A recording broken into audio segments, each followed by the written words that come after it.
Voilà donc notre deuxième leçon pour ce cours d'après-midi concernant les dermatoses bactériennes qui sont essentiellement dominées chez l'enfant par l'impétigo et chez les enfants immunodéprimés par l'actiment, mais attention, ça peut être aussi sous forme différente. Et chez des enfants qui ont donc des tares avec des terrains d'immunodépression, ça peut donner donc une furonculose. Est-ce que vous avez des questions?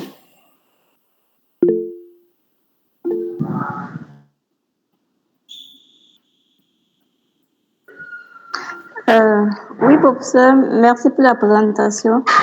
Je voudrais savoir, chez un enfant qui présente un érysipèle non nécrosant simple en phase de placard érythémateux, est-ce qu'on peut faire un pansement alcoolisé? Non, pas du tout. On va faire des pansements alcoolisés, non.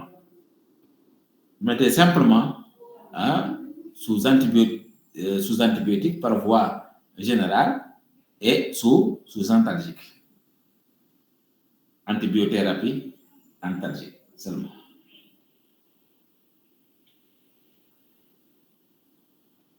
Ce n'est pas un abcès. C'est une inflammation du derme et de l'épiderme. Le traitement, c'est le traitement de l'étiologie bactérienne. Et soulager le malade par des antalgiques. Tout simplement. Il n'y a pas de chose. Mais bien sûr, il faut traiter la porte d'entrée. À chaque fois, quand vous avez une dermohypodermite, recherchez une porte d'entrée et il faut prendre en charge la porte d'entrée, mais aussi rechercher un terrain et prendre en charge le terrain de survie.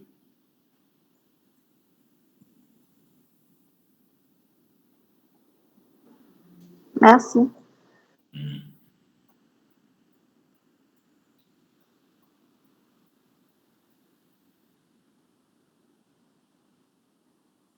Oui, d'autres questions?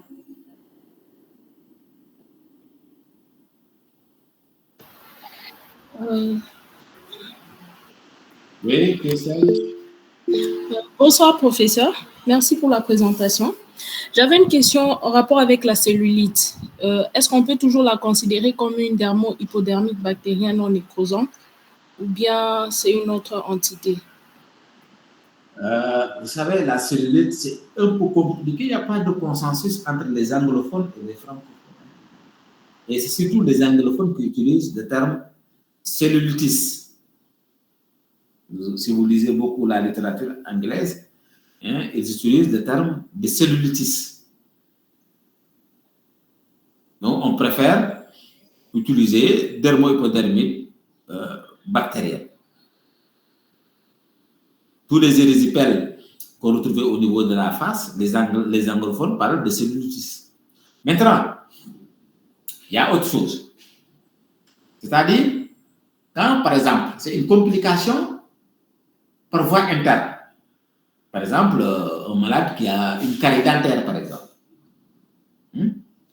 et que l'infection part de la partie interne vers la partie externe, c'est-à-dire la partie cutanée, là, on peut parler de cellulite.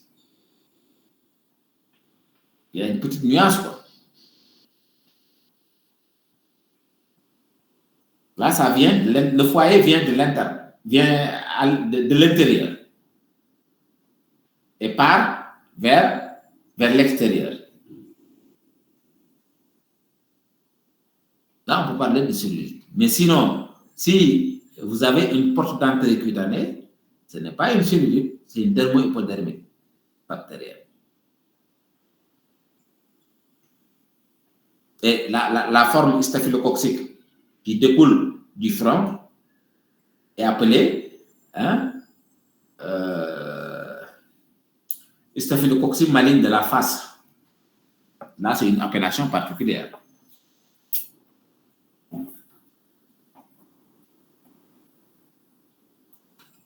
Est-ce que vous avez compris, Christine? Oui, professeur, merci beaucoup.